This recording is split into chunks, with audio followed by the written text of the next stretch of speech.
Oula. Attention, faut pas se prendre. Voilà. Ah, parfait. Nous sommes en direct. Nous sommes en direct. Merci. Il suffit maintenant de brancher la caméra au-dessus de vous. Pardon? La caméra qui est juste au-dessus de nos têtes et vous pourrez vous connecter. En attendant. Oui, mais il faut brancher la caméra au-dessus. Géa, vous devez cliquer en haut à gauche sur un petit rond bleu avec deux petits traits, c'est votre caméra. Voilà, nous sommes en direct, donc c'est pour ça que… Voilà. Tout le monde est là. On vous souhaite la bienvenue. Il y a un écho quelque part, mais ce n'est pas grave. On va faire attention. Voilà, les aléas du direct. Voilà, super. Magnifique. On vous voit et on vous entend. Magnifique. Ça me permet de vous souhaiter la bienvenue à tous. Merci d'être là pour cette nouvelle édition des jeudis de France Association Santé. On est ravis. Claude. Oui, bonjour mesdames et messieurs, bienvenue à toutes et à tous et merci, vous êtes très nombreux à vous être inscrits pour cette séance. Mesdames et messieurs les experts, merci aussi. Un très grand merci pour votre participation. Nous savons que vous êtes tous très occupés. Ce troisième webinaire pour le confinement de la saison 2 sera porté sur les effets de la Covid-19 sur le mental, le moral, le psychisme, une gamme extrêmement variée qui va de simples troubles jusqu'à des troubles extrêmement graves. Et pour avancer dans ce sujet, avant de vous présenter les experts, Frédéric, je crois que tu as quelques informations techniques à donner. Voilà, c'est juste quelques petites informations techniques pour celles et ceux qui nous rejoignent et qui ne connaissent pas l'outil. Juste vous connecter sur Google Chrome. Parfois, ça marche mieux, parfois, ça marche moins bien, mais sur Google Chrome. Et de vous connecter en filaire plutôt qu'en Wi-Fi pour avoir la meilleure bande passante. Et la possibilité aussi de… Donc, moi, je suis Claude Rambaud, vice-présidente de France Asso. Je vais animer avec Fred cette session.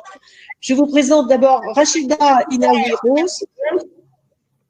Il y a de l'écho, je crois, Fred. Il y a de l'écho, mais je ne sais pas de chez qui ça vient. Je vais pas flamber. Un centre Covid. Et dans ce centre Covid, dans cette première flambée et maintenant dans cette deuxième flambée, dans vos consultations, vous constatez effectivement tous les effets. Bienvenue. Ensuite, Géa Saravan. Géa, vous êtes médecin interniste. Vous avez fait de très nombreux travaux sur l'approche du psychisme et du somatique, qui est un tout de votre point de vue, évidemment, et sur l'émergence des troubles du comportement. Lors du premier confinement, vous avez aussi fait des études observationnelles. Vous avez créé l'association Handidactique et nous vous remercions de venir nous faire part de votre approche et tous nous donner quelques recettes pour aller mieux. Jean-Pierre Thierry, que vous connaissez, tous les abonnés du webinaire connaissent, est le conseiller médical de France Asso Santé. Il est fidèle là, que je vous présente, que vous connaissez tous aussi, qui est notre chef d'orchestre. Sans Frédéric, bien entendu, cette conférence ne pourrait pas se dérouler, en tout cas dans ce format présent auquel vous participez. Avant de commencer vos questions, déjà dans un premier temps, nous avons aussi notre président Gérard Raymond, qui n'est pas sur la plateforme, mais qui est présent avec nous et qui a quelques mots à nous dire. Donc, nous allons lui passer la parole tout de suite.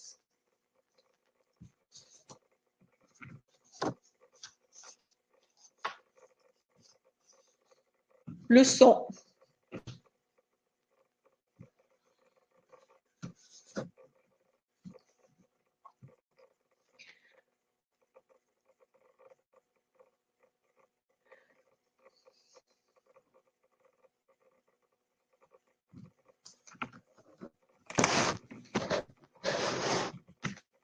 Qu'est-ce qui se passe avec le son?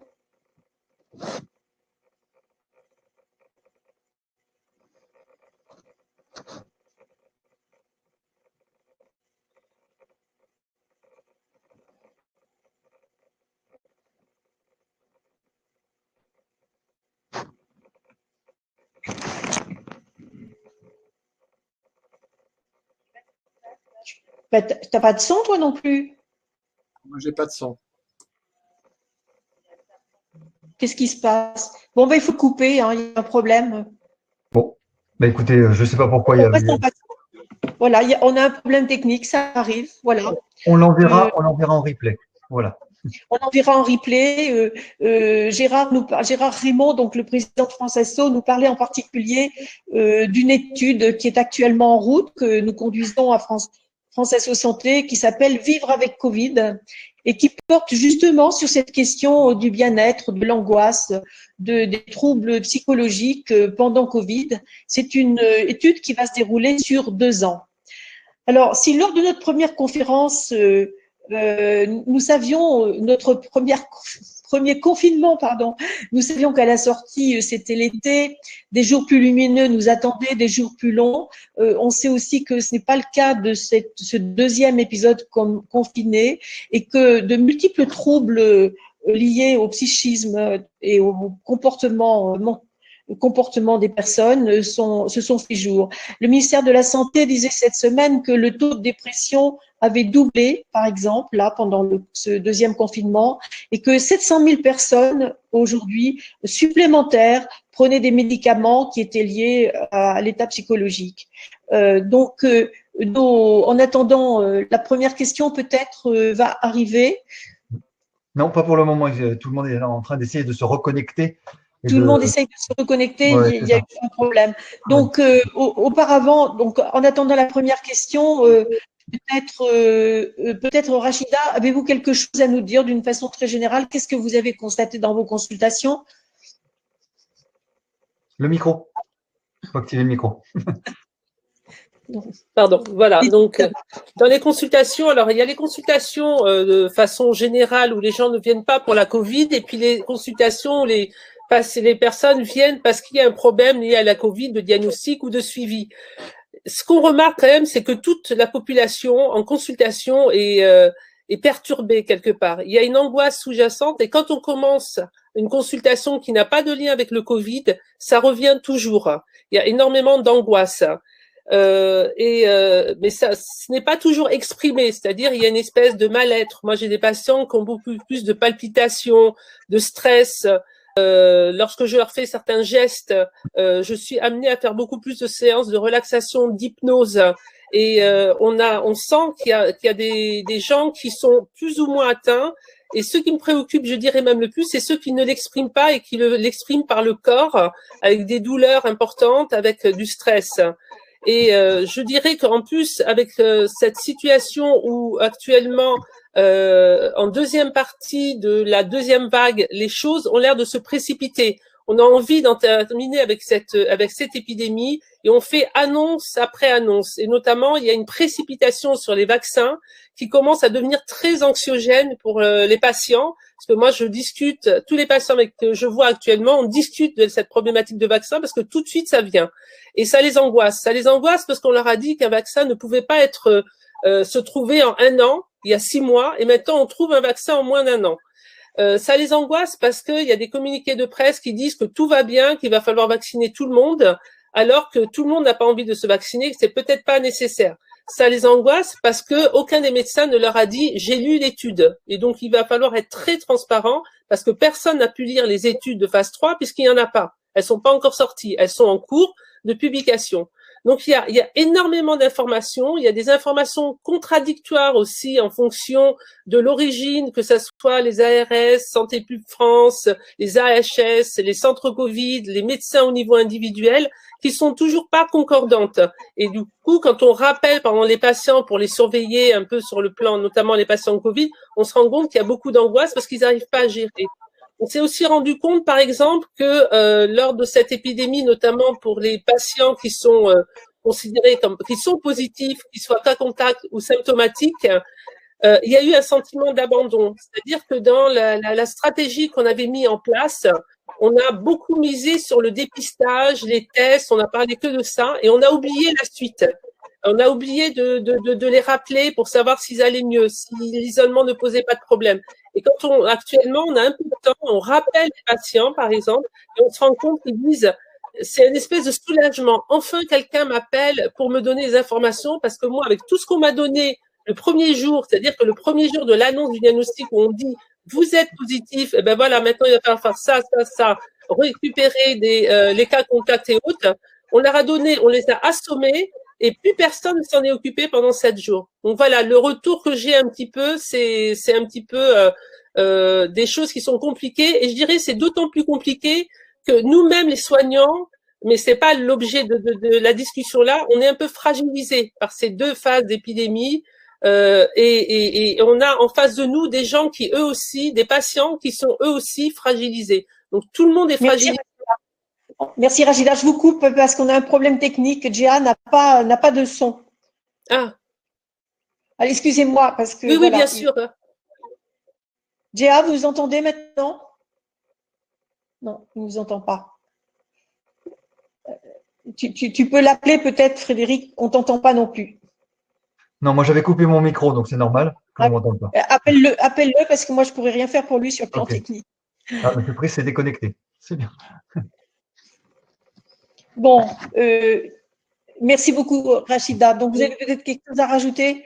Non, c'était les idées c'est l'expérience du terrain, ce qui me revenait en tête. Mais non, j'ai pas spécialement, je préfère que les collègues interviennent. Merci beaucoup sur ce premier aperçu de la situation qui effectivement, sur ce plan-là, on peut considérer comme plus grave que lors du premier confinement. Oui. Évidemment, c'est un petit peu ce qui remonte de partout et vous nous le confirmez. En attendant que Nicolas arrive, Jean-Pierre, est-ce que tu peux compléter ou est-ce que tu as un autre point de vue sur cette question? Bon, là, a décrit un contexte anxiogène qui va frapper, en final, qui va finir par frapper tout le monde. Moi, c'est ce que je retiens. Parce que, si on parle des médecins, là, les médecins hospitaliers en réanimation qui voient les cas graves, c'est une chose. Même ceux qui voient les cas moins graves, mais qui les dirigent, ce qui est déjà beaucoup. Sur la deuxième vague, la pression psychique va être assez importante. Ça veut dire que même si on est engagé, si on est dans l'action, en réalité, on va bien ressentir cette anxiété. Donc cette anxiété, elle va varier, mais en tout cas, elle est propice à avoir 2 types de conséquences. Des décompensations, par exemple, à type de dépression. Je vais m'arrêter là, puisque c'est Eva qui va en parler. Et puis aussi, très certainement, avec Nicolas Pris, c'est par exemple l'augmentation des conduites addictives, que ce soit avec l'alcool. Alors Claude, tu as parlé du médicament. Déjà, on a un très haut niveau de consommation d'anxiolytiques en France. Et donc, effectivement, on verra ce qu'on va faire, comment on va exploiter cette année le Dry January. Claude, tu vas en parler. Mais en gros, et moi, je terminerai en disant, je suis là surtout pour vous écouter, parce qu'on a assez peu, en fin de compte, de chiffres, à ma connaissance, aussi, qui décrit exactement, il commence à sortir sur l'état dépressif des Français, en particulier de ceux qui sont touchés par le Covid, et aussi sur les habitudes de consommation, qui ont pu évoluer, notamment au niveau de l'alcool. Je reviendrai après, plus tard, sur Vivre Covid, Claude, si tu permets. Il n'y a pas que ceux qui sont touchés par le Covid, enfin, il y a ceux qui sont les collatéraux, il y a aussi les aidants qui sont en grande difficulté psychique, je crois. Frédéric, est-ce que tu peux nous passer déjà une première question? J'avais une question qui était sur la différenciation entre l'état psychologique et mental des Français et du personnel soignant. Ça soulevait aussi la question qui avait été évoquée par notre rhumatologue. Donc le personnel soignant et les Français, c'est-à-dire l'état de stress et d'angoisse du personnel soignant. L'état de stress du personnel soignant. Oui, ce que je voulais dire, c'est qu'il y a eu une très très grande désorganisation dans le système de santé, que ce soit à l'hôpital ou en ville. Il a fallu s'adapter en permanence, avant chaque vague, pendant la vague, après la nouvelle vague et pendant. Et du coup, ça a été extrêmement difficile. Tout a été mis sous tension. Il y a énormément de rendez-vous qui ont été annulés, des interventions reportées. Et on s'est retrouvés, alors qu'on était déjà dans une situation de flux tendu, à ne plus pouvoir gérer nos patients dans le quotidien, alors que c'est déjà difficile. Et beaucoup de personnels ont été affectés par cette désorganisation, ont même quitté leur poste après la première vague. On est en face, en plus de nos patients qui sont fragilisés, alors que nous-mêmes, on est fragilisés, hein.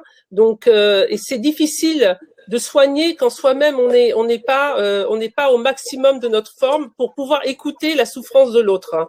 Et il y a une vraie problématique actuellement parmi les soignants, que ce soit en milieu hospitalier ou en milieu libéral. Et on me rapportait. Et aussi, ce que vous disiez qui est important, les aidants. Hier, j'ai une patiente dans le cabinet qui a complètement fondu en larmes au moment où je faisais un geste, parce qu'elle me dit, je pense tout le temps à mes personnes âgées qui sont mortes à la première vague.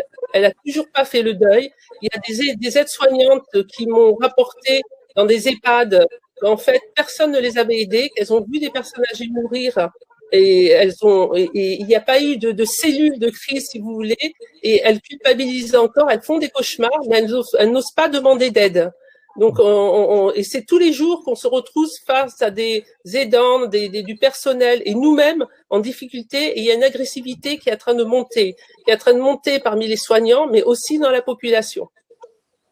Merci beaucoup. Nicolas, vous avez peut-être quelque chose à rajouter? Je ne sais pas si Nicolas nous entend. On est au top de la technique en ce moment. Non, là aujourd'hui, on a des problèmes techniques. Nicolas, vous nous entendez? Oui, moi je vous entends. J'espère que désormais vous m'entendez. Voilà. Ça y est, c'est bon. Donc, est-ce que vous avez quelque chose, et Géa tout à l'heure, est-ce que vous avez quelque chose à rajouter sur effectivement ces états dépressifs? Est-ce que les addictions sont aussi en montée? Est-ce qu'on a des chiffres sur le nombre peut-être, l'addiction c'est très large, hein, il y a toute forme d'addiction. Hein. Alors, Jean-Pierre nous invitait à une forme de prudence parce qu'effectivement, je pense qu'on a à la fois peu d'études encore, pas un recul totalement suffisant puisqu'on est sur des dynamiques en plus j'allais dire psychopathologiques et en matière de consommation de substances psychoactives, on est bien là-dedans aussi, qui sont des problématiques de long terme. Mais on a quand même un certain nombre d'observations qui datent notamment de la période du premier confinement, dans laquelle on a observé effectivement une augmentation d'un certain nombre de la consommation de certains produits, mais peut-être pas ceux qu'on attendait au premier abord. Les produits qui ont le plus augmenté en termes de consommation, mais sur lesquels il faut être très vigilant, c'est d'abord le tabac, qui a augmenté chez les fumeurs habituels en matière d'intensité. Et on le comprend assez bien. C'est quand même un produit sur lequel on se retourne assez vite lorsque l'on est consommateur, que l'angoisse augmente, que la solitude augmente et que l'on n'est plus cadré par les règles qui sont celles notamment de la consommation sur le lieu de travail, qui sont désormais assez normées. Donc on a une augmentation de la consommation de tabac chez 25% des fumeurs, ce qui est un assez gros chiffre.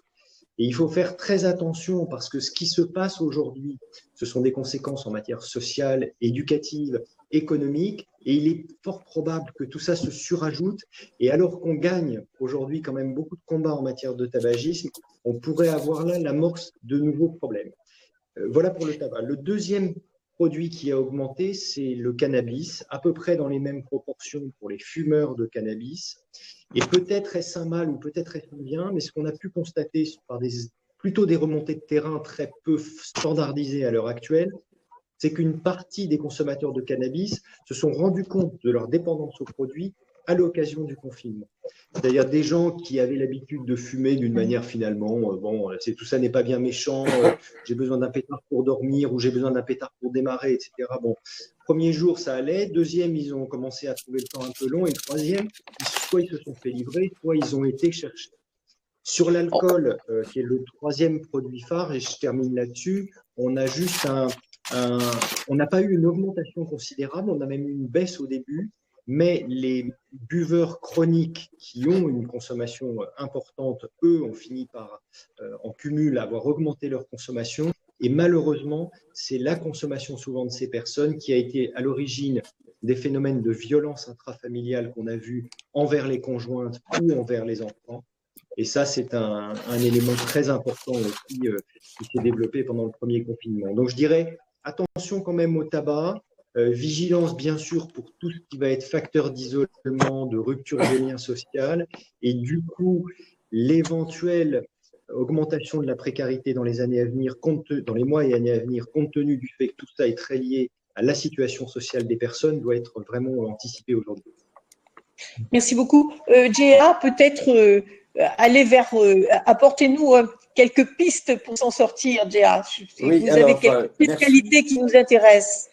Juste une petite précision, parce qu'on m'a présenté comme créateur. Je ne suis pas créateur, je suis médecin de l'association didactique, qui a été créée par le monsieur Pascal Jacob, et vous connaissez tous, j'espère, la charte Romain Jacob, pour toutes les personnes en situation de handicap, qui a été validée dans les ARS, ce n'est pas le ministère.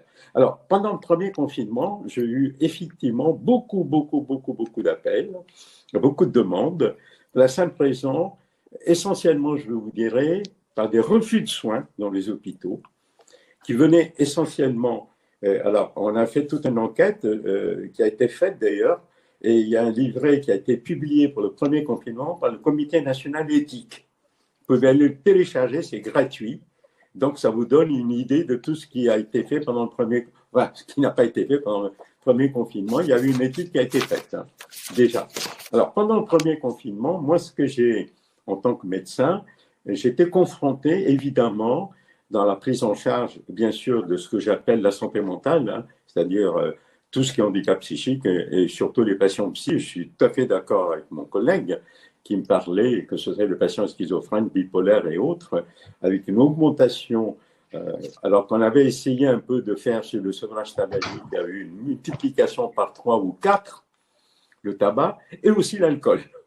Les deux, hein, c'est ce que j'ai constaté, moi, hein, évidemment.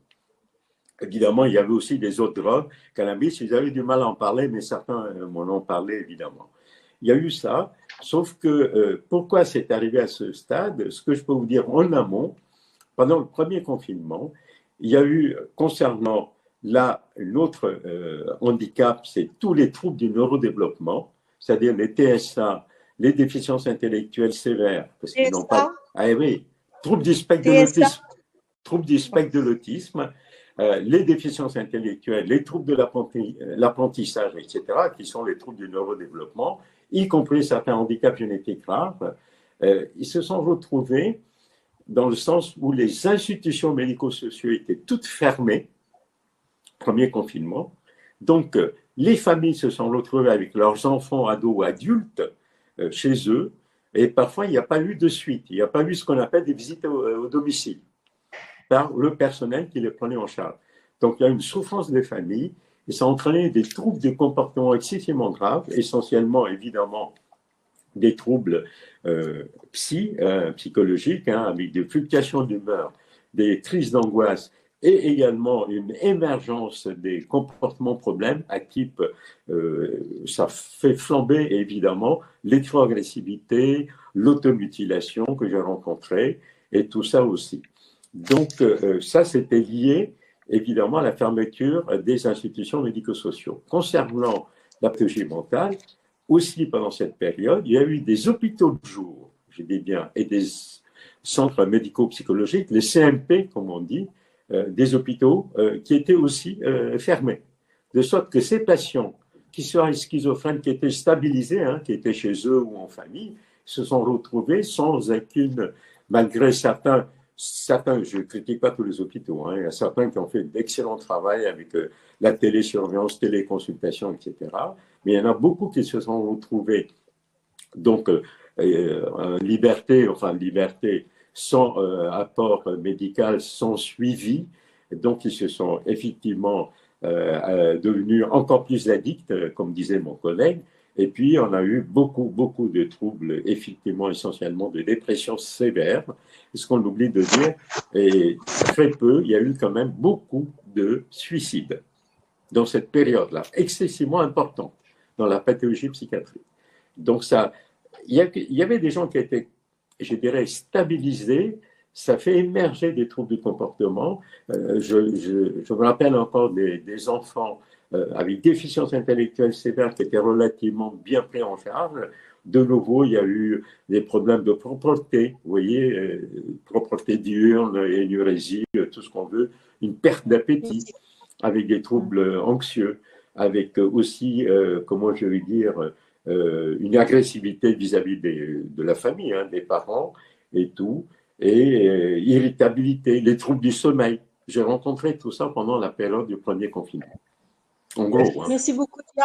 Frédéric, peut-être maintenant les questions, on va passer, oui. On va aller un peu plus vite sur les réponses pour prendre pas mal de questions. Les questions sont à l'adresse aussi bien de M. Price que M. Seravan. C'est surtout la typologie des personnes et après, surtout, quelles sont les solutions qui sont proposées. C'est-à-dire que, est-ce qu'on doit aller voir son médecin? Est-ce qu'on doit, c'est ce qui en ressort, est-ce qu'on doit aller voir son psychologue? Est-ce que les psychologues, évidemment, les psychologues disent qu'ils sont formés et heureusement, il y a les questions, les psychologues sont-ils formés à cette période de crise? Évidemment qu'ils sont formés à la psychologie, évidemment, mais sont-ils formés à cet événement exceptionnel que l'on vit? Est-ce que vous avez tous les quatre, vous êtes spécialiste de cette écoute, de cette observation, est-ce que il y a des pistes qui peuvent aider tous ceux qui nous écoutent, tous les connectés, à mieux surmonter cette période? Je connais un peu, Gia, vous êtes orienté beaucoup plus peut-être sur le tout, quoi, le somatique et le psychisme ensemble et vers l'exercice physique, par exemple, des choses comme ça. Mais vous, Rachida et puis Nicolas, comment on peut prévenir chacun les trucs que vous observez? Et qu'est-ce que vous dites à vos patients, par exemple, pour aller mieux? Actuellement, pour les patients, donc, je me préoccupe beaucoup de la qualité de leur sommeil. Donc, j'essaie d'évaluer, notamment chez les patients douloureux, quelle est la qualité du sommeil et voir si cette qualité du sommeil a été altérée récemment ou pas. On essaie dans la mesure du possible de ne pas médicamenter ces troubles du sommeil. Ça, c'est très important, et essayer de trouver des prises en charge liées à la relaxation, ou bien il y a beaucoup de gens qui ont pris l'habitude de regarder des séries depuis les confinements sur Netflix ou autres. Donc, de leur expliquer que c'est important qu'il n'y ait pas comme l'écran visuel lumineux en dernière minute avant de s'endormir, d'essayer plutôt une lecture sur du papier ou de ne pas avoir d'excitant en première partie de soirée. Pour ceux qui sont sensibles à la relaxation ou ceux qui connaissent un peu d'hypnose, moi je les engage à le faire. Il y a énormément pour tout ce qui est relaxation, possibilité de s'endormir sur YouTube. Vous avez énormément de possibilités d'y accéder. Dans certaines situations, plutôt que d'arriver au somnifère, moi je préfère utiliser la mélatonine. Tout le monde n'y répond pas, mais ça marche relativement bien. Il y a même de la mélatonine en spray, mais moi je ne la conseille pas en ce moment parce que comme tout ce qui est spray nasal, dans le contexte d'épidémie virale à coronavirus, vaut mieux l'éviter. Ensuite, en ce qui concerne, donc ça c'est surtout le sommeil, et pour moi c'est indispensable que les gens puissent dormir avec une qualité de sommeil, même pour la gestion de la douleur, parce que quand vous avez mal toute la journée, si au moins vous arrivez à avoir un répit pendant 7 ou 8 heures de sommeil, c'est indispensable. Et ça permet de gérer, mais ça c'est un domaine que je laisserai à mes collègues, plus l'angoisse, l'anxiété. Et l'autre chose que j'évalue systématiquement, c'est la prise de poids ou la perte de poids. Parce qu'il y a énormément d'angoisse autour de ça. Tout le monde me dit, j'ai pris 3-4 kilos, alors que ça fait des années qu'ils font des efforts pour ne pas les prendre, ces kilos, et pour être bien. Donc, j'essaie de les rassurer sur la non-gravité de cette prise de poids, et surtout, ça me permet de rebondir sur l'activité physique. Et beaucoup de mes patients sont en souffrance de ne pas pouvoir faire d'activité physique, notamment parce que les lieux où ils ont l'habitude d'aller sont fermés. Faire de l'activité chez eux physique, ceux qui ont l'habitude le font, hein, que ce soit en vidéo ou sur un vélo d'appartement, mais pour certains, sortir, c'est important. Donc, je les encourage tous, et pendant ce deuxième confinement, je leur ai dit, il faut tous, je leur ai dit, vous sortez une demi-heure de marche dans le pâté de maison, le petit parc autour de chez vous. Donc, globalement… Les escaliers aussi, dans les immeubles, on peut… Les escaliers dans les immeubles, absolument. Voilà, donc globalement, sommeil, alimentation. Donc après l'alimentation, il y a certaines personnes qui ont des troubles du comportement alimentaire, d'autres pas du tout. Mais ce que je fais, c'est pour ce qui est de l'alimentation et la prise de poids, c'est les déculpabiliser. Ce problème va être vite réglé de 3, 4, 5 kilos. Mais autrement, je suis extrêmement vigilante sur le sommeil et sur l'activité physique. Nicolas? comment ne pas, alors les addictions, ne pas les aggraver. Moi, je pensais que pour le cannabis, on avait des difficultés d'approvisionnement, peut-être, mais bon, je sais qu'il y a plein de combines avec Internet pour donner des rendez-vous et qu'on peut s'approvisionner. C'est pas parce que j'ai expérimenté, mais j'entends. C'est un coming out. Non, mais on va pas creuser la piste, Claude, mais non, non, mais je te laisse en panne, on peut cultiver le cannabis, il n'y a pas de problème. Je reviens vraiment au problème du tabac, qui est un problème très important, encore une fois, et je pense vraiment, en plus, on est en plein mois sans tabac. Donc, si on a eu le sentiment dans cette dernière année qu'on a dérapé par rapport à toutes les résolutions, la consolidation de son parcours sans tabac qu'on avait réussi à faire, il faut s'en occuper dès maintenant. Plus on attend, plus c'est difficile, et plus on attend, plus on peut avoir des pépins de santé. Donc, moi, sans tabac, il y a un site, des conseils, il y a évidemment beaucoup de référents qu'on peut aller voir, il y a des référents qui peuvent venir aussi par voie de téléconseils, téléconsultations. Je pense que ça, c'est vraiment important que les fumeurs qui ont repris s'en préoccupent. Ça, c'est intéressant. Il y a de la téléconsultation pour le tabac actuellement? Oui, absolument. Alors, ça reste dans des proportions sans doute insuffisantes et pour en avoir beaucoup discuté avec Jean-Pierre, on sait bien que beaucoup d'efforts sont à faire, mais j'y reviendrai dans un instant. Mais il y a aussi les sites. Il y a le site du Mois sans tabac, il y a Tabac Info Service, Alcool Info Service, Drogue Info Service. Tous ces sites, quand même, peuvent un peu débrouiller le terrain, donner quelques conseils simples et comme ça, permettre d'engager la démarche. On a effectivement, je pense que c'est un des vrais effets du confinement. On avait beaucoup travaillé avec Jean-Pierre et c'est lui surtout qui avait travaillé avec Michel, notre regretté Michel, sur la question de la téléconsultation, enfin de la e-santé adaptée aux addicts. Voilà. Et on a vu quand même une vraie accélération du processus grâce à la crise en réalité. C'est-à-dire qu'un certain nombre de services qui jamais n'avaient songé aller vers les patients, même en physique, ou encore mieux les contacter comme on le fait aujourd'hui, au fur et à mesure se sont un peu adaptés. Donc il faut aujourd'hui sans doute transformer l'essai, c'est-à-dire se servir vraiment de cette expérimentation en grandeur réelle pour structurer les choses un peu mieux, laisser aussi la liberté, hein, c'est ça qui est important, c'est ce type d'innovation. Mais ça a été un point positif, je pense, de l'épidémie sur l'addiction. On va revenir dessus parce que on a deux intervenants qui partiront un petit peu plus tôt que vous et on aura tout notre temps pour parler des addictions après parce que je pense qu'il y a beaucoup de questions parce qu'il y a les addictions très lourdes, mais il y a aussi l'addiction insidieuse qui peut s'installer ne serait-ce qu'au sucre, par exemple. Le confinement s'y prête certainement. Donc, on va revenir dessus tout à l'heure. Jean-Pierre et Géa, parce que, voilà, Jean-Pierre, est-ce que tu as des choses à rajouter? Géa à nous parler d'autres façons, je crois, de procéder et on va en parler.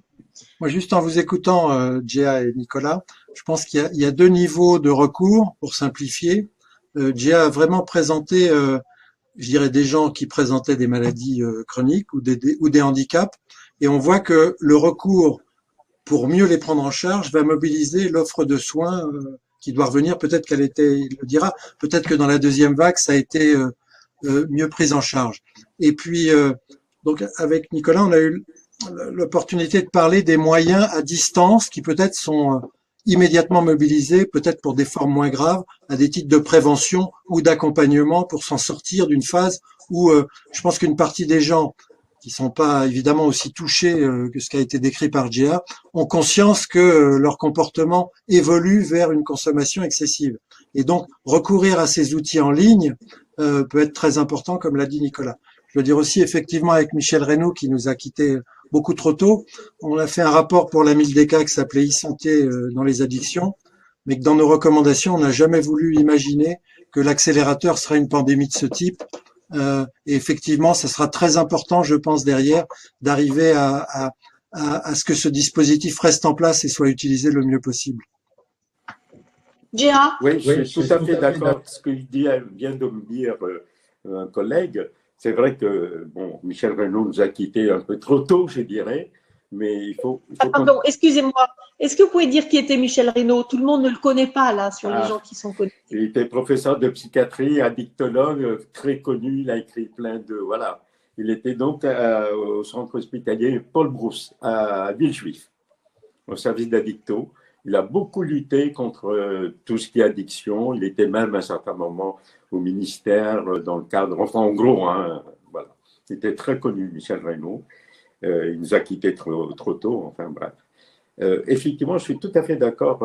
Il y a l'addiction. Et pour en revenir, on a tiré quand même de ce qui s'est passé au premier confinement pour qu'il n'y ait pas les mêmes choses, qu'il n'y ait pas ce refus de soins, où certaines familles passaient par les urgences, mais comme les urgences étaient saturées par les patients, ils étaient renvoyés parce qu'ils étaient handicapés, quel que soit l'handicap, hein, je peux vous dire. Hein. Essentiellement, les patients psy ont été renvoyés sans aucun en disant ben non, c'est rien. C'est pour ça qu'on a vu tous les trucs qui s'y sont passés. Essentiellement, tous les troubles du neurodéveloppement se sont retrouvés sans soins. Donc, on a pris ça à bras le corps en disant ben, ça suffit maintenant. Ce deuxième confinement, on est en train de l'étudier pratiquement tous les 2 jours. Moi, je les appelle pour savoir est-ce qu'il y a une prise en charge. C'est vrai que le premier, je suis tout à fait d'accord avec ma collègue, on s'est beaucoup intéressé sur le trouble du comportement alimentaire, sur le trouble du sommeil, et je suis tout à fait d'accord. On a essayé de mettre en place des activités physiques adaptées pour eux, et ça, on a même écrit des fiches en disant essayer de faire.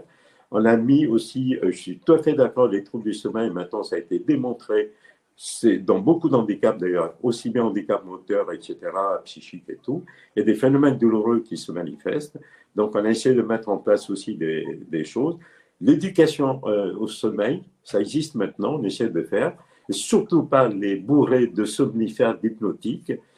Je ne vous dis pas, il y a un médicament, ça ne marche pas tous les coups, mais on préconise la mélatonine. Alors maintenant, il y a la mélatonine. Alors, attends, stop, Géa, oui. La mélatonine. Déjà, Rachida nous en a parlé tout à l'heure. Est-ce que vous pouvez nous en dire plus? Vous êtes des praticiens, vous connaissez ça très bien, par cœur, mais là, il faut nous en dire plus, parce que tout le monde a des troubles du sommeil en ce moment. C'est un produit, je dirais, entre guillemets, naturel. Notre organisme fabrique la mélatonine pour, en gros, hein, on ne va pas rentrer dans les trucs scientifiques. Je veux dire, ça régularise, c'est ça qui permet notre sommeil, la durée de sommeil, etc., etc. Donc, il y a 2 variétés de mélatonine. Vous avez ce qu'on appelle la libération immédiate, hein, parce qu'il y a un manque de mélatonine chez ces personnes, et donc on essaie de combler cette manque. Vous voyez, c'est une façon simple, en apportant un complément de mélatonine. Donc, vous avez une mélatonine à libération immédiate, et puis une mélatonine à libération prolongée, ce qu'on appelle, qui permet un peu, ça a été démontré, qui permet les réveils, ça empêche les réveils nocturnes. Et c'est sous quelle forme cette mélatonine? Alors, Sont des comprimés existe sous forme comprimée, et on peut le faire aussi fabriquer sous forme de solution. Mais maintenant, il y a des mélatonines qui sont aussi adaptées à la forme pédiatrique qu'on peut donner à partir de 2 ans, jusqu'à 18 ans. Oui. Est-ce qu'il y a des effets toxiques? Est-ce qu'il y a très peu d'effets secondaires? C'est pas comme les. Et puis on ne devient pas addict comme certains hypnotiques, comme certains somnifères qu'on donne, alors que la mélatonine, on peut l'arrêter sans aucun problème, je veux dire. Mais la mélatonine, on en fabrique aussi. Comment peut-on fabriquer sa propre mélatonine? On ne fabrique pas assez. On n'en fabrique pas assez. Qu'est-ce qui nous manque pour en fabriquer? Du soleil, peut-être? Soleil, ben, si vous voulez, si on prend la population générale, alors on a fait une étude déjà en France, en dehors de la population, que ce soit les patients psy, que ce soit l'handicap, polyhandicap, ce que vous voulez, individu déjà ce qu'on appelle normal neurotypique, quand on fait juste si vous voulez, un dosage déjà de la vitamine D, vous savez, c'est le soleil qui nous fait, ben, ils sont tous pratiquement carencés en vitamine D, même un neurotypique. Alors, ces personnes qui sont déjà pas très exposées au soleil, ils ont plein de carences comme ça. On va revenir sur l'exercice physique peut-être. L'exercice physique, c'est important. On le préconise de plus en plus.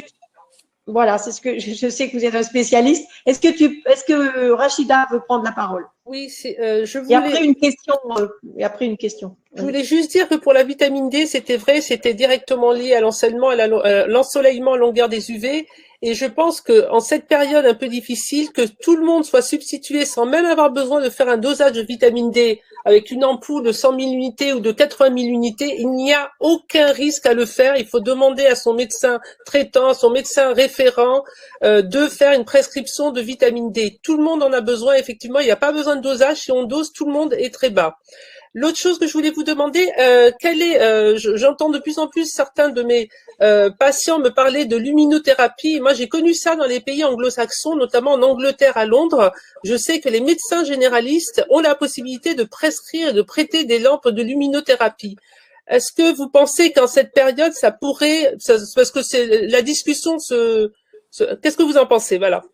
Alors, moi, ce que je peux vous dire, je suis tout à fait d'accord. Je ne demande pas la prescription, le dosage de la vitamine D. Déjà, pour le deuxième confinement, j'ai dit il faut donner l'ampoule, déjà. Hein, ça, j'ai dit faites-le d'emblée. Hein, comme ça, Tout à fait. Ça, c'est clair, parce qu'on s'est rendu compte que, en plus, lorsqu'il y a une déficience importante de la vitamine D, tout le monde le sait, ça entraîne des troubles du comportement épouvantables. Donc, on préfère déjà faire la prévention. Concernant l'immunothérapie, alors moi je dis toujours les fameux lampes qui sont de certaines spectres de la lumière, hein, c'est le bleu, hein, ce qu'on appelle au niveau. Ça peut aider, je ne dis pas que c'est le traitement miracle, hein, enfin l'apport, ça peut aider. Il y a des études françaises qui ont été faites là-dessus, mais qui ne sont pas très concluants. Mais je sais que dans la phase de dépression, on utilise ce qu'on appelle la luminothérapie. Dans la phase dépressive, ça fait partie, en plus d'une prise en charge pharmacologique, on préfère aussi ce qu'on appelle la luminothérapie. Et je sais que beaucoup, ils achètent ces fameuses lampes. Hein, bon.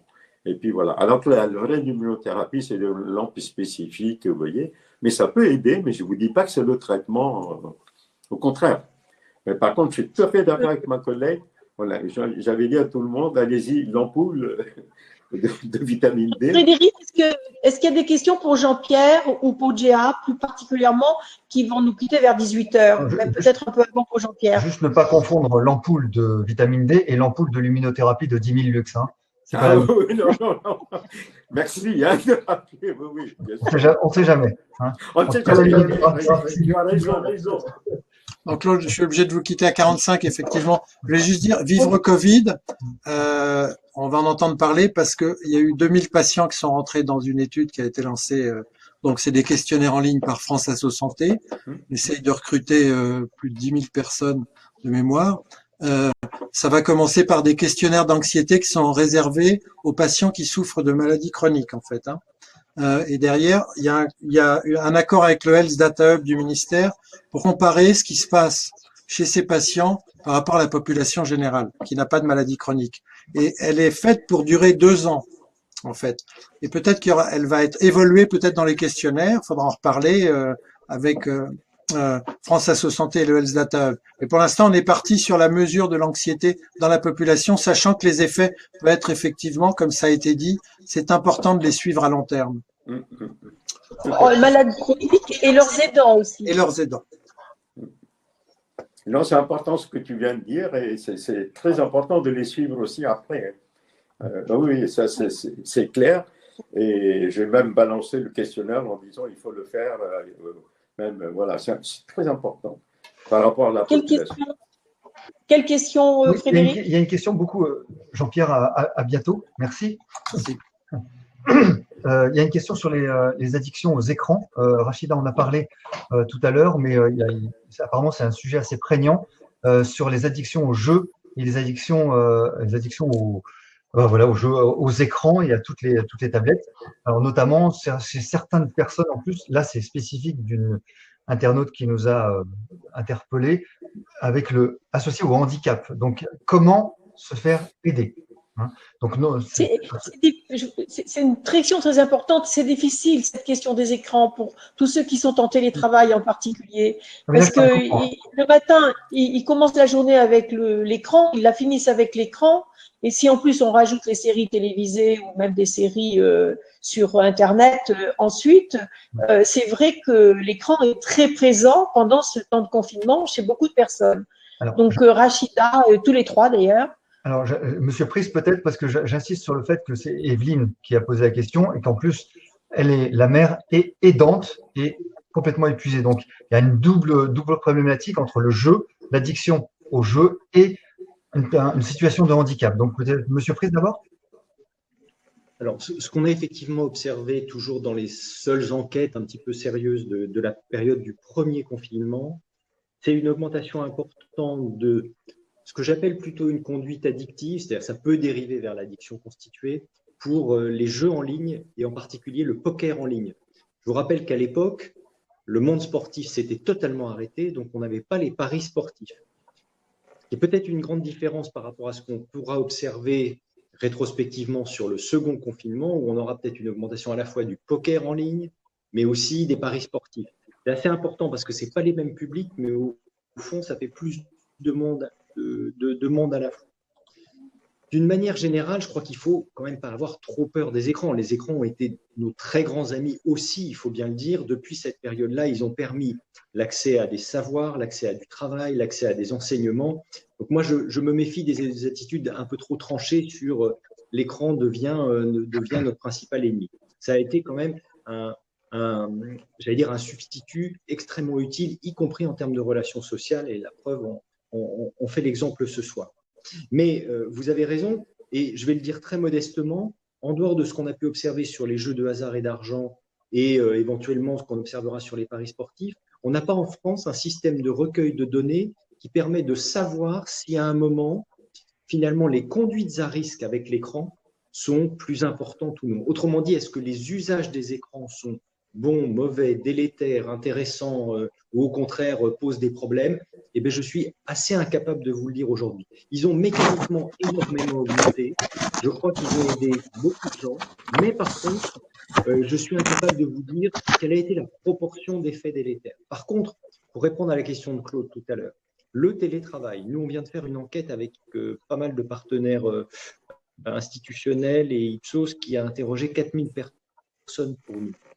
Le télétravail a été une solution acceptable pour un certain nombre de personnes. Et l'écran en lui-même n'a peut-être pas été un sujet. Mais quand, et c'est normal, les entreprises ont immédiatement enchaîné sur cette nouvelle forme de travail, quand les entreprises ont enchaîné là-dessus, elles se sont insuffisamment posé des questions en matière d'isolement du salarié face à son écran et avec, au fond, moins de relations sociales normales. Et elles se sont moins posé de questions ou insuffisamment au début, et c'est relativement normal, sur l'organisation du travail et la charge de travail. Paradoxalement, alors que dans l'imaginaire collectif, je peux vous dire que moi j'ai des collègues qui dirigent des équipes qui disent non, le télétravail c'est la glandouille. Pas du tout. En réalité, les gens souvent ont un mal fou à décrocher.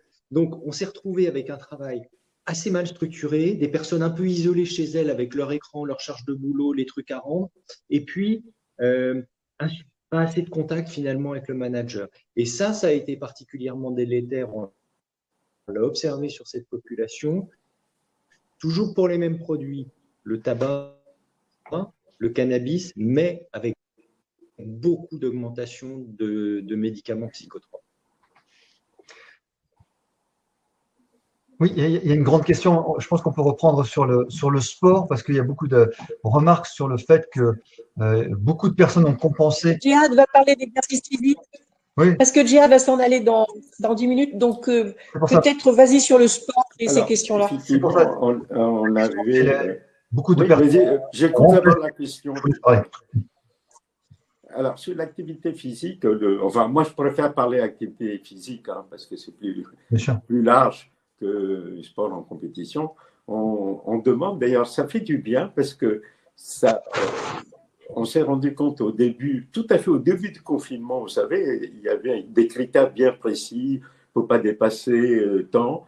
Et vous savez que c'est les personnes en situation de handicap, quelles qu'elles soient d'ailleurs, pathologie mentale, autre type d'handicap, les troubles du neurodéveloppement et tout, c'était très compliqué pour eux de rester à 1 heure ou même de dépasser tant de kilomètres. Vous savez, après, ils l'ont élargi avec des attestations, vous savez, des remotoires.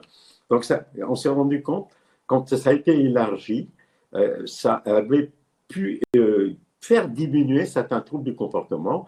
Donc, ils pouvaient aller faire, quand je dis activité physique, déjà la marche, déjà un peu en fonction de chaque possibilité de ce qu'ils ont. Moi, j'ai vu des handicaps moteurs, par exemple, même s'ils étaient en fauteuil roulant, le fait de partir dans la forêt, de faire des mouvements, même s'ils sont paralysés des jambes, mais avec des mouvements, vous savez, des membres supérieurs, des choses comme ça, on s'est rendu compte, moi j'ai des vidéos, c'était extraordinaire. Moi j'appelle ça des petites activités physiques, même sans aller dans les trucs. Donc on a beaucoup préconisé ça, et je sais que là, le deuxième confinement actuellement, c'est beaucoup plus souple, et beaucoup font ce type d'activité physique. Je crois qu'il faut le préconiser, et d'autant plus que maintenant, vous savez, l'activité physique, on peut le faire sur ordonnance, c'est remboursé. Ça aussi, il faut le savoir. C'est remboursé théoriquement par la sécurité sociale, dans le cadre préventif. Il faut le marquer sur l'ordonnance. Moi, je le fais, je n'ai pas eu de problème jusqu'à présent. Donc, c'est important aussi parce que les gens sont persuadés, jusqu'à présent, ça n'a jamais été pris en charge. Alors, Rachida ? Oui, Rachida. Sur l'activité physique adaptée notamment. Alors c'est pris il y a la possibilité de prescription, mais c'est essentiellement pour les patients en ALD qui a une oui, c'est ça. Quand je parle de handicap. Et après, ils sont pris en charge dans des centres, ils sont référencés dans différentes villes. Il y a des mutuelles qui se sont associées à ça. C'est très hétérogène. D'une région à l'autre, vous n'avez pas d'un département à l'autre aussi. Et d'un département à l'autre, absolument. C'est ça, oui, en plus. Et c'est essentiellement, initialement, l'activité physique adaptée telle qu'elle a été mise dans la loi de santé. C'était pour l'instant, c'est surtout pour les personnes en ALD. Effectivement, il faut pousser au maximum l'activité physique adaptée. Il n'y a pas besoin d'aller dans une salle de sport. Il y a énormément de possibilités. La danse, c'est une activité physique adaptée. L'activité physique adaptée, finalement, c'est celle qui vous plaît et que vous allez continuer à faire au quotidien. C'est ce que préconise d'ailleurs l'Organisation mondiale de la santé. Ils disent 30 minutes de marche tous les jours. Tout à fait. 30 minutes de marche. C'est l'Organisation mondiale de la santé. On a dit qu'ils n'ont pas besoin d'aller dans une salle de sport pour faire le fitness ou quoi que ce soit.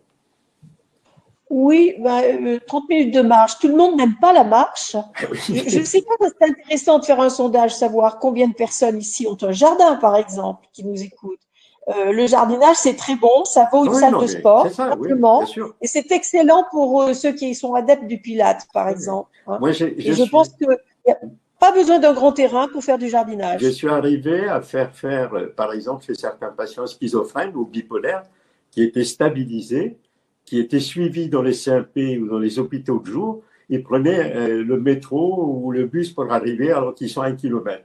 Alors j'ai dit, mais attendez, 1 kilomètre, vous pouvez le faire en marchant. Sauf que je les préviens, ne vous arrêtez pas à toutes les boulangeries. Parce que vous savez comment ils sont. J'ai dit, c'est pas la marche pour aller acheter un éclair au chocolat. Non, non, vous arrivez. Mais c'est-à-dire que ça prend du temps, mais en éduquant, il y arrive. Donc, ils sont très contents d'ailleurs.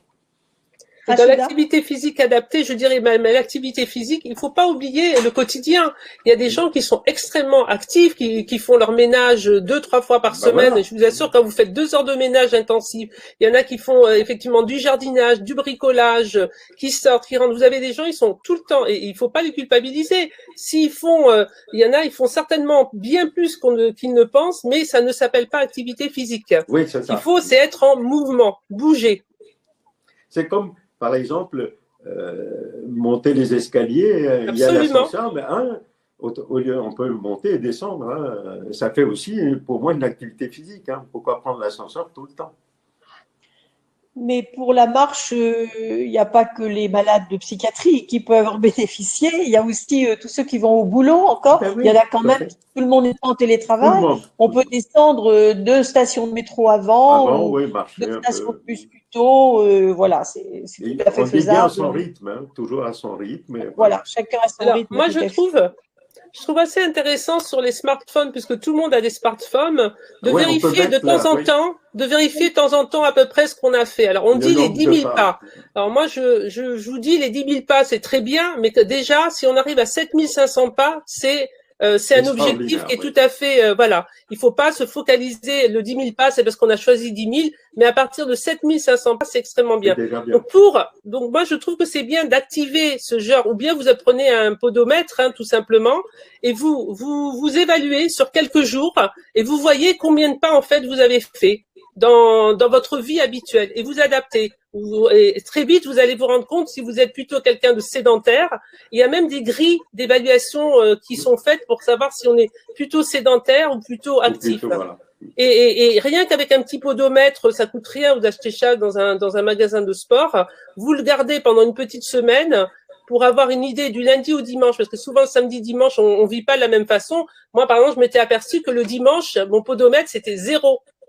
Donc voilà, non, mais voyez ce que je veux dire. Alors que toute la semaine, j'étais plutôt active, j'arrivais facilement à 10 000. Tout à coup, le dimanche, il n'y avait plus rien. Le samedi, il n'y avait plus que la moitié. Et ça permet de réagir en se disant, oui, effectivement, je suis complètement sédentaire le dimanche. Mais il y a aussi un intérêt à le suivre avec ces applis, c'est de se challenger soi-même. Tout à fait, absolument. Ça devient ludique quelque part et ça stimule terriblement. Oui. Je suis d'accord. Alors, il y en a qui ont même des montres connectées. Bon, moi, c'est pas mon genre. Il y a des gens il y a même des cadeaux de Noël qui se font. Moi, à Noël, on m'a offert une montre connectée, j'ai jamais utilisé. Vous avez tout, quoi. Oui, vous avez tout. Donc, il y a effectivement énormément de solutions ludiques. Ce qui est important, c'est de faire à un moment donné une évaluation de qui on est. Est-ce qu'on est finalement sédentaire ou pas? Et des fois, on a des surprises, hein. Moi qui croyais ne pas être une sédentaire, je me suis rendu compte que le week-end, j'étais une sédentaire. Après, ça veut dire, Rachida, que quand on fait le ménage, il faut avoir son smartphone sur soi. Ah oui, vous le gardez. Quand vous faites votre évaluation, quand vous faites l'évaluation pendant faut pas parler en même temps. Faut pas parler en même temps. Quand vous faites l'évaluation sur une semaine, vous n'allez pas avoir votre podomètre. Pour avoir une idée, donc le premier ou deuxième week-end, vous gardez votre podomètre et vous voyez un petit peu ce qui se passe pour voir si vous êtes quelqu'un de sédentaire ou pas. Et après aussi, il y a le travail debout. Hein. C'est ceux qui télétravaillent, ils peuvent aussi passer, il y a une mode américaine et anglo-saxonne de travailler debout. On surélève le temps de travail et on passe quelques heures debout en alternance, ce qui est pas mal aussi. Alors, je reviens sur les questions. Pardonnez-moi, c'est des questions un petit peu plus prégnantes sur la prise en charge psychologique. J'ai vu passer qu'il y avait des associations qui recevaient des patients. Est-ce qu'on peut donner un petit peu plus d'indications et de solutions à nos internautes pour savoir où et à qui s'adresser pour certains troubles addictifs, certains troubles de comportement, et c'est surtout les dépressions et les personnes qui vont doucement vers le passage à l'acte. Monsieur Pris, peut-être? Nicolas? On n'a pas le son, on n'avait pas mis le son. Pardon, voilà. Pour les addictions, je répète, à mon sens, le plus simple, en particulier de chez soi, c'est d'aller sur les sites de Santé publique France. Drogue Info Service, Tabac Info Service, Alcool Info Service. Vous avez une cartographie, vous êtes géolocalisé et vous avez éventuellement les sites physiques spécialisés, on appelle ça des centres de soins en addictologie, etc. Les fameux XAPA. Le plus simple, ça reste quand même d'en parler à son médecin traitant avant tout de même. Quand on a vraiment un début de problème, c'est pas forcément la peine d'aller tout de suite vers un soin déjà un tout petit peu plus spécialisé comme ça. On essaye, nous, de travailler notamment avec le Collège de médecine générale pour que les médecins généralistes soient bien outillés dans le repérage des conduites à risque. Tout n'est pas dramatique non plus. Il faut juger un petit peu ce qu'on peut supporter aussi comme effort pour se sortir de ça. Est-ce qu'on est prêt? Quand? Comment? Et pour ça, il y a des outils que d'abord le médecin peut présenter ou le professionnel de santé avec des auto-évaluations ensuite qu'on peut faire à la maison. Je rejoins le propos de Claude s'agissant de l'activité physique. On peut faire ça un peu aussi pour les écrans chez soi, mais aussi un petit peu sa consommation de tabac, d'alcool, voire de cannabis. Donc, c'est à chacun de voir un petit peu qu'est-ce qui, à un moment donné, correspond bien, mais on a des orientations possibles par des systèmes comme les systèmes de sites internet que je viens de voir, et puis parlons-en chacun avec nos professionnels de santé de grande proximité, le médecin généraliste en est. Je suis tout à fait d'accord avec ce que tu viens de dire. Il faut passer par le médecin généraliste au départ, et puis sinon, il y a Santé Info Service, ils ont même mis un numéro qui est gratuit à 0800, je ne m'appelle jamais, aussi pour tout ce qui est psychique et tout, hein, c'est-à-dire dépression et tout. Vous pouvez les appeler, vous êtes sûr et certain que vous allez tomber sur des professionnels qui vont vous aider. C'est un truc, donc on peut les appeler directement, ça a été fait, hein, donc c'est un numéro spécifique aussi. Donc il y a tout sur le site aussi du ministère. Hein. Ben, je suis obligé de vous quitter là, je suis désolé. Oui. Est-ce que vous avez un petit mot de conclusion pour votre intervention, Djihad, un conseil qui vous paraît capital? Le conseil, c'est-à-dire, en fait, on a tiré beaucoup du premier confinement. Donc, on essaye, sur ce deuxième confinement, comme je vous dis, c'est beaucoup plus souple, on essaye de mettre en place des méthodes préventives pour éviter les troubles du comportement, pour éviter, je vais dire, les troubles du sommeil, les troubles alimentaires, y compris, on essaie de faire aussi la prévention de toutes ces pathologies, aussi bien anxiété, dépression. C'est pour ça qu'on essaie de travailler en collaboration. Alors, c'est encore trop tôt. Je pense qu'on va tirer des conclusions aussi de ce qu'on a pu mettre en place. Est-ce que ça a aidé cette population vulnérable? Je dis bien vulnérable, hein, parce qu'ils sont tous vulnérables. Et je pense qu'il faut attendre un peu. On pourra en tirer des conclusions en début d'année, parce qu'on est en train de travailler là-dessus, et peut-être refaire un truc pour dire, voilà, premier confinement nous a apporté ça, même d'ailleurs au niveau médical. Hein. Moi, je travaille avec mes collègues réanimateurs, ils ont dit, on a pu trouver pas mal de choses pour la premier, pour la prise en charge des patients. Donc, nous, on essaie aussi de ce côté-là. On a essayé de mettre en place des choses. Je pense qu'on va essayer de tirer des conclusions de ce deuxième et de ce qu'on a pu mettre en place. Avant que vous partiez, M. Saravan, juste, oui. Pardonnez-moi Rachida, juste avant que vous partiez, l'activité physique, puisque vous en avez parlé longuement, masque ou pas masque, est-ce que c'est entravant le masque? Est-ce que on a des déficits respiratoires avec? C'est des questions qui sont posées. C'est très compliqué. Vous savez qu'il y a beaucoup ne supportent pas le masque. Hein. Alors, ça dépend aussi, dans certains types de handicap, dans les déficiences intellectuelles, même dans l'handicap génétique rare, syndrome de Rett, tout ça que je suis, ils ont du mal à supporter ce masque. Bah, qu'est-ce que vous voulez, hein, s'ils ont du mal, ils ne peuvent pas. Et puis, il faut tenir compte aussi de la pathologie respiratoire. S'ils sont, en ce moment, on est obligé de... On peut faire une activité sportive. Regardez quand les gens ils courent devant, enfin, quand vous voyez lorsqu'ils font du jogging ou autre, ils ne portent pas de masque. Hein. Rachida? Alors, je voulais juste compléter. Alors, puisqu'on parle du masque, on peut faire du sport avec le masque. On ne désature pas. Alors, si on vous contrôle votre saturation au bout du doigt, c'est pas un problème. Par contre, il est vrai que quand on court ou on a une activité physique où on transpire, c'est ce qui devient gênant en fait. C'est que le masque devient humide et c'est surtout ce problème-là. Moi, je dirais un masque en tissu pour courir ou pour faire une activité sportive. Alors, si vous êtes avec d'autres, c'est un petit peu gênant dans une salle. Bon, pour l'instant, elles sont pas ouvertes, mais si on est en plein air, c'est vrai que c'est pas très gênant de ne pas mettre. C'est pas gênant en plein air. Oui, c'est pas gênant. C'est parce qu'en fait, c'est pas le fait de ne pas pouvoir respirer, parce qu'on respire pareil. C'est l'activité physique qui fait qu'on respire moins bien, parce qu'il y a un effort qui est soutenu. Mais ce qui est beaucoup plus gênant, c'est le fait que le masque est très vite mouillé et souillé, en fait. Souillé. Mais si vous permettez, juste avant de partir, j'aurais voulu quand même, et je pense que ça peut intéresser les gens, parce que moi, c'est ce que je conseille en ce qui concerne l'art-thérapie et l'écriture. En ce moment, comme les gens ont été confinés et autres, certaines personnes, j'ai été amenée à leur dire, mais écrivez ce qui vous pèse et autres. Il y en a certains qui faisaient de la peinture, qui faisaient certaines de la céramique et autres. Est-ce que vous avez augmenté ce type d'activité récemment depuis qu'il y a eu cette épidémie? Ouais. Oui. Bien, ben écoutez, moi je suis obligé de vous quitter, je suis désolé. Et puis je vous dis à bientôt. Et puis s'il y a des gens qui demandent, je peux toujours donner par mail ou des choses comme ça. Il n'y a pas de problème. Bon Merci. Courage et bonne soirée. Merci. À bientôt. Au revoir. Au revoir.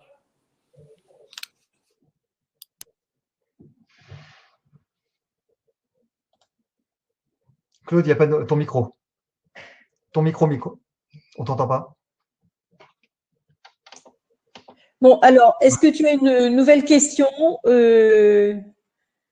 Aucun résultat de mélatonine avec un fils handicapé, je vois. Oui, ben oui, il n'y aurait pas de… La mélatonine ne marche pas chez tout le monde, comme l'a rappelé tout à l'heure Rachida, évidemment. Donc, Nicolas, peut-être sur les addictions, maintenant, des choses qui vous paraissent très importantes pour aider les gens, un numéro particulier, qu'est-ce qu'on peut donner comme conseil pour diminuer les addictions? On a parlé du tabac, des centres et tout ça, mais il n'y a pas que le tabac et l'alcool, il y a quand même beaucoup de choses. Alors, on a, à la limite, j'invite ceux qui se sentent concernés pour aller voir sur notre site, la 1000DK, les conseils aussi de réduction des risques quand on a des comportements qui peuvent poser un certain nombre de problèmes. Et on a été assez vigilants au début de l'épidémie pour à la fois conseiller en matière de réduction des risques pour que des pratiques d'usage, notamment de substances illicites, parlons très clairement, que ce soit le cannabis, la cocaïne, l'héroïne ou l'autre, ne soient pas des pratiques qui véhiculent encore un peu plus le virus. Donc là, on a appelé à des choses très simples, des règles d'hygiène qui sont relativement basiques. Elles figurent sur le site de la 1000DK et on était évidemment très sensible aussi aux informations tout à fait cohérentes qui n'étaient pas à l'époque des études extrêmement finalisées, mais sur le fait que un certain nombre de ces comportements d'usage de drogue pouvaient aggraver éventuellement la symptomatologie respiratoire en cas de Covid. Il y a eu des débats sur le caractère protecteur ou non de la nicotine, mais en tout cas, tous les processus d'inhalation, que ce soit le tabac ou les autres drogues, sont plutôt péjoratifs sur le plan de ce qu'on peut observer en matière de formes graves concernant le Covid. Donc, je renouvelle l'idée qu'on a des conseils de réduction des risques pour les usagers de drogue sur la page de la 1000DK. On a intérêt à faire attention à ces comportements pour des questions de sensibilité, j'allais dire respiratoire et pulmonaire pour certains d'entre eux. Attention vraiment à la question de la consommation d'alcool quand elle devient excessive au domicile, dans un environnement confiné, qui plus est quand on n'est pas bien logé. On a vraiment des risques de dérapage de comportement. Ça s'est vu et malheureusement, on a eu quand même beaucoup de difficultés sur le sujet. Donc, l'idée, mais c'est plus facile à dire qu'à faire lorsque on est addict soi-même, c'est complexe. C'est d'essayer de voir voilà, ce moment où on sent que ça dérape, les consommations dérapent sur quelques jours, sur quelques semaines, et faire référence aux soutiens qui peuvent être le médecin généraliste, les sites spécialisés, l'EXAPA en proximité. C'est extrêmement important d'être vigilant. On t'entend pas, Claude. On t'entend pas, Claude. Ouais. Je ferme. Par exemple, quand vous dites attention à la consommation d'alcool, quel serait le signe d'alerte qui pourrait laisser penser qu'il est temps d'aller consulter, d'aller voir son médecin généraliste, voilà, parce que qu'est-ce qui fait qu'on peut se rendre compte qu'on prend une mauvaise pente, par exemple, sur cette question? Oui, c'est une bonne question et c'est relatif par rapport à la période précédente, évidemment, à chaque fois. D'une manière générale, l'addiction, ça se caractérise, que ce soit pour l'alcool ou le reste, par le sentiment plus ou moins clairement ressenti, d'ailleurs, de la part des personnes, de la perte de contrôle. C'est-à-dire qu'à un moment, c'est plus pour un moment de convivialité, c'est plus pour un moment de partage, c'est plus pour un moment de plaisir, c'est encore moins pour une dégustation. C'est je suis tout seul, je me sens pas bien et le réflexe, c'est d'aller prendre sa bouteille ou d'aller prendre des produits encore plus forts. Si on sent ça, il faut voir s'il faudrait faire une pause, ce qu'on fait avec le Dry January, par exemple. C'est l'idée. Il faudrait faire une pause pour voir si on a un problème avec telle ou telle consommation. Oui, c'est deux choses différentes. L'idée de faire une pause est évidemment intéressante, mais ce que j'essaie d'essayer d'exprimer, c'est à partir du moment quelqu'un qui a une consommation quelconque relativement qui semble pas lui poser de problème, à partir de quel moment sent-il que les choses vont déraper? Et il y a en particulier cette question, je me mets à boire seul, je me mets à consommer tel ou tel produit de manière un peu isolée, je sens que c'est une espèce de béquille qui m'aide à tenir un moment, une journée, une période difficile, ça devient l'antistress de référence. Ça, c'est un moment de glissement qu'il faut essayer d'avoir à l'esprit et qui inviterait plus probablement à aller consulter. On a pour le cannabis, c'est un petit questionnaire standardisé pour les patients qui s'appelle le CAST, qui justement a un certain nombre de critères qui doivent être des critères d'alerte et de vigilance. Et il y en a un qui est important aussi, on le néglige souvent, c'est quand l'entourage vous dit as regardé un peu ton problème, là, on dirait que tu bois un peu plus, tu fumes un peu plus. Ce petit rien qui est dit par des gens qui vous veulent du bien, de manière générale, et qui est souvent dit dans le cadre d'une conversation assez banale, il faut être vigilant. Ça doit faire tilt, et du coup, aller plus probablement faire un petit effort pour aller consulter, si on peut. Rachida? Oui, je me posais la question justement par rapport au petit signal. Est-ce qu'on peut pas justement se demander si l'augmentation, tout simplement vérifier qu'on a acheté plus de bouteilles ou plus de cartouches de tabac? Est-ce que c'est quelque chose qui peut être très simple en se disant sur le dernier mois finalement ou les dernières semaines, combien de bouteilles j'ai acheté, combien j'ai acheté de cartouches de cigarettes, parce que pour les gens qui fument beaucoup, c'est en cartouches. Je me posais la question de faire cette évaluation, parce que c'est vrai que souvent ces gens qui ont des problèmes d'addiction, c'est souvent l'entourage qui commence à s'apercevoir, et c'est l'entourage aussi qui dit ah mais là quand on va faire les courses c'est pas une bouteille mais maintenant 3 bouteilles de whisky, voilà, des choses comme ça. C'est une corrélation tout à fait correcte qui est utilisée d'ailleurs dans plein d'enquêtes sur les consommations, c'est de corréler finalement les ventes de produits à la consommation ultérieure. Il y a un petit gap en général transitoire, parce qu'une petite partie de la population fait des réserves, etc. Ça s'est vu d'ailleurs au début du confinement, étonnamment. Enfin, pas étonnamment d'ailleurs, logiquement. Mais d'une manière générale, ce que vous dites est très juste. Ça fait partie des petits signes. Tiens, je consacre un peu plus dans mon budget à ça. Il faut peut-être que je fasse attention. Ça me coûte cher. Et c'est d'ailleurs parfois un vrai ressort pour arrêter de consommer. Ouais. Il y a une question que j'ai vue passer à laquelle je vais répondre directement, mais peut-être que vous pouvez aussi répondre. C'est sur est-ce qu'on a des observations sur le problème de l'augmentation des suicides à l'heure actuelle, aujourd'hui, là. Les données actuelles que l'on a, c'est qu'il y aurait, en ce qui concerne les suicides dont les diagnostics sont remontés, si vous voulez, il y aurait un doublement du nombre de suicides pendant le deuxième confinement. Voilà pour la question qui a été posée. Peut-être que tu as des questions à relayer, Frédéric. J'en aurais une, moi, pour Rachida, plus particulièrement, comme vous êtes rhumatologue par ailleurs. Est-ce que vous avez observé, par exemple, vous avez parlé du stress, que vous avez bien décrit les différents types de stress et les angoisses, les anxiétés qui montent chez les patients. Est-ce que c'est corrélé, par exemple, à des crises rhumatoïdes? Est-ce que ça peut effectivement augmenter est-ce que le stress a une influence? Est-ce que l'inquiétude a une influence sur ces maladies-là? Complètement. On le sait, les patients le signalent, et lorsqu'ils se présentent parce qu'ils sont en crise d'une sciatique ou même d'une poussée de polyarthrite rhumatoïde, d'une spondylarthrite, quand on prend le temps de discuter et de savoir ce qui s'est passé, souvent on retrouve un facteur déclenchant. Et le facteur déclenchant, c'est un événement douloureux, c'est un stress. Actuellement, moi je trouve que toute la population, et les soignants inclus, on est dans une situation de stress post-traumatique généralisé. Et avec une espèce de fragilité et de sensibilité. Moi, je suis surprise de voir le nombre de patients qui, lorsqu'on essaie de retrouver les facteurs déclenchants, parce que ça fait partie de notre démarche diagnostique, de retrouver la cause de la décompensation à ce moment-là, et bien vous avez les larmes qui surgissent, alors qu'on n'est pas en train de parler d'un sujet a priori trop émotionnel. Et le stress, pour moi, c'est une évidence. C'est générateur de poussées, de crises articulaires ou lombaires.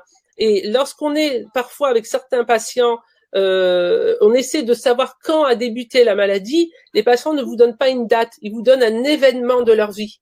Et ça, pour moi, c'est directement lié. Et on sait que le stress, via le système immunitaire, et toutes ces maladies rhumatologiques ont une composante immunologique immunitaire importante, peut avoir un impact réel. Et c'est pour ça que je suis un peu préoccupée, parce que tous ces espèces de stress post-traumatique, où les gens, même qui ont eu, par exemple, la Covid, ils s'en sont sortis, même des formes bénignes pour la plupart, et ben quelque part, ils ont eu peur à un moment donné. Je sais pas, il y a eu une peur, il y a eu la peur quand on leur a dit, ben votre PCR est positive. On ne sait pas très bien ce qui s'est saisi. Moi, j'ai vu des gens qui ont failli s'écrouler quand on leur a dit, mais vous avez aucun signe, c'est pas grave, vous êtes jeune, vous avez aucun facteur de risque. Une espèce on a l'impression qu'ils allaient s'effondrer. Merci. Nicolas, pour aussi, avez-vous une recommandation en conclusion à faire à notre public? Nicolas ne nous entend pas.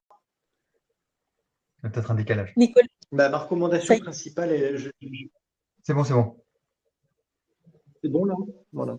Oui. Ça y est. Non, la recommandation, c'est effectivement, pour redire ce que j'ai malheureusement déjà indiqué, mais d'avoir les consommations de substances psychoactives, ça joue pas sur le terme immédiat, c'est des choses qu'on accumule, une forme de stockage malheureusement dans l'organisme qui va faire qu'on va développer quelques années plus tard des problèmes importants de santé. Mais c'est quand même pas tout à fait vrai pour l'alcool, encore une fois, avec les phénomènes de violence, avec les risques éventuellement de se contaminer plus facilement si on n'est pas très vigilant à cause de la consommation d'alcool, des risques comme cela. Donc, pas de culpabilité, surtout pas de stigmatisation pour ceux qui font en ce moment un peu plus appel à ces produits-là, mais une vigilance pour eux-mêmes, par leur entourage, avec l'aide du médecin traitant, pour éviter des problèmes à long terme et quelques-uns à très court terme. Merci beaucoup. Nous allons conclure. Je voudrais vous donner d'abord quelques numéros puisque vous en avez demandé. Il y a la plateforme du ministère de la Santé qui apporte une aide quand vous avez une détresse psychologique ou un problème d'ordre psychologique, qui est le 0800 130 000. Donc je répète, 0800 130 000. Et puis vous avez aussi SOS Confinement, qui est le 0800 19 0000. SOS Confinement 0800 19 0000. Et si ces plateformes sont embouteillées, il y a aussi la plateforme de la Croix-Rouge qui est le 0800 858 858. 0800 858 858. Donc vous avez là 3 plateformes qui sont à votre écoute pour les différents troubles, plus les sites qui ont été énumérés et donnés par Nicolas Apris tout à l'heure, que vous pouvez effectivement, auxquels vous pouvez vous adresser. Et en particulier, moi j'ai regardé ceux de l'alcool et du tabac, ils sont très bien faits parce que ça vous donne tout de suite proche de chez vous, où est-ce que vous allez pouvoir trouver quelqu'un qui va pouvoir vous recevoir, ça, effectivement le géolocaliser, ou bien vous pouvez regarder ailleurs, c'est pas obligé d'être proche de chez vous, vous pouvez faire comme vous voulez, vous pouvez vous délocaliser si vous souhaitez. Frédéric, peut-être tu as quelque chose à dire? Pardon? Non. Alors, je rappelle que tous nos webinaires sont remis en ligne et que vous pouvez trouver en replay dans les 48 heures en général. Ils sont mis en ligne sur le site de France Asso Santé ou sur la chaîne YouTube de France Asso. Le prochain webinaire, je vous donne rendez-vous pour le 10 décembre, pardon, 10 novembre derrière, et non pas pour le 3 décembre. Le 10 décembre, on parlera de la vaccination. Nous espérons qu'on en saura un peu plus sur la politique vaccinale qui va s'engager. Nous savons déjà qu'elle ne sera pas obligatoire, cette vaccination, c'est déjà une réponse, mais il y a encore beaucoup de questions là-dessus. Quel vaccin sera proposé? Aura-t-on le choix sur son vaccin? Quelle efficacité? Quelle balance bénéfice-risque? La durée de la réponse immunitaire sont déjà des questions que vous nous avez posées. Donc, nous réunirons une plateforme d'experts le 10 novembre. Donc, attention, la semaine prochaine, nous n'avons pas de rendez-vous de jeudi. Mais en revanche, pour les représentants des usagers qui sont présents, qui sont là, qui sont connectés, et les membres des associations qui seraient intéressés, vous pouvez prendre attache avec votre délégation régionale France Asso Santé, ou bien votre association de rattachement, ou bien le service formation de France Asso pour participer au webinaire que nous organisons avec la Haute Autorité de Santé sur la nouvelle certification des établissements. Là, on ne sera pas dans le sujet de la Covid, on sera dans le sujet de nouvelle certification des établissements. Et ce nouveau webinaire se déroulera le 7 décembre, c'est un lundi, de 14h à 16h. Sinon, pour tout le monde, rendez-vous le 10 novembre. Donc, merci à tous. Merci à Nicolas Pris et merci à Rachida Inaoui Rose de nous avoir accompagnés jusqu'au bout et à très bientôt. Merci à toutes et à tous et n'oubliez pas le replay. Au revoir. Au revoir. Merci, au revoir.